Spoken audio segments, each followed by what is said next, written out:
Jadi perintahnya di dalam Al-Quran jelas. Qul ya ayyuhal kafirun. Jadi kita kemudian diperintahkan untuk menyampaikan risalah ini kepada orang kafir. Ya ayyuhal kafirun, wahai orang Kristen, wahai orang-orang kafir. La a'budu ma ta'budun. Aku tidak akan menyembah apa yang kamu sembah. Ini ayat ini jangan disampaikan di Al-Quran, di masjid. Di masjid lah ada orang kafir. Di TikTok ini banyak orang kafir, maka ayat inilah kemudian disampaikan kepada mereka. La a'budu ma ta'budun. Aku tidak akan menyembah apa yang kamu sembah. Wala antum a'biduna ma a'bud. Dan kamu bukan penyembah apa yang aku sembah. Wala ana a'bidum ma abattum. Dan aku tidak pernah menjadi penyembah apa yang kamu sembah.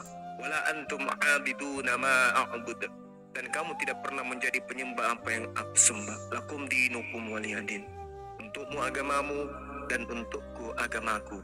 Masalahnya sekarang orang-orang Kristen ini melakukan berbagai macam cara untuk memurtadkan umat Islam. Apakah kita tinggal diam? Tidak mungkin. Orang Hindu tidak ada upaya menghindukan umat Islam. Orang Buddha tidak ada upaya untuk membudakan umat Islam. Tetapi Kristen berupaya mengkristenkan umat Islam. Sedangkan Al-Quran menjelaskan, Inna syaitana lakum adu. Sungguh, iblis itu musuh bagimu.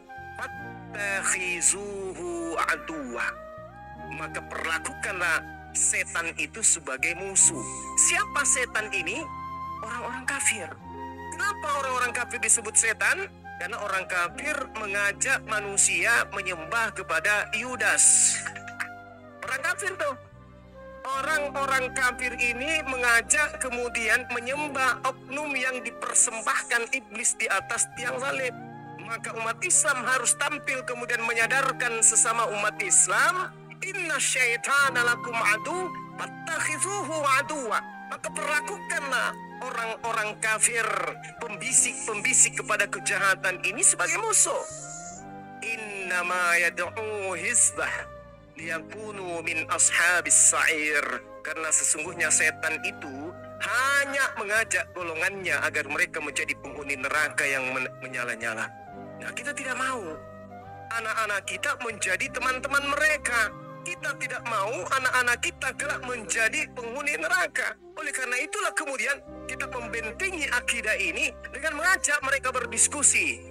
Lakum dinukum waladin, sampaikan agamamu, agamamu, agamaku, agamaku. Anda adalah agama syiar, Islam agama syiar. Kita bertemu di medan perang, sampaikan kebenaran menurut agamamu, saya sampaikan kebenaran menurut agamaku. Nah, inilah yang terjadi.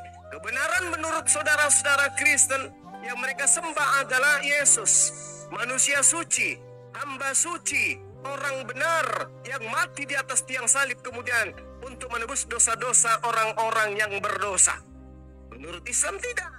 Maka kemudian diskusi ini diatur supaya orang Islam menarasikan bagaimana kebenaran yang seharusnya terhadap salib, dan orang Kristen pun mengaku-ngaku kebenarannya bahwa Nabi Tuhan yang datang kepada Bani Israel itulah yang disalib.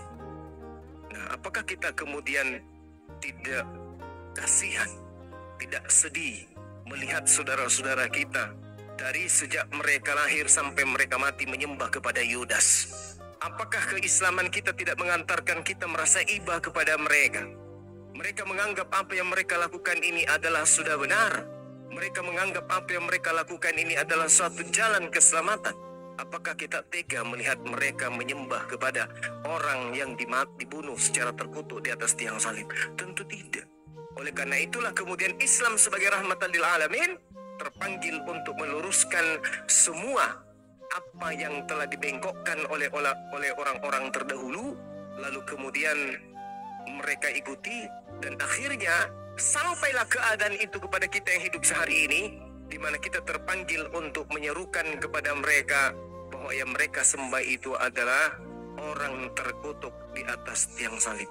Mari kita lihat apa yang kita torehkan tadi.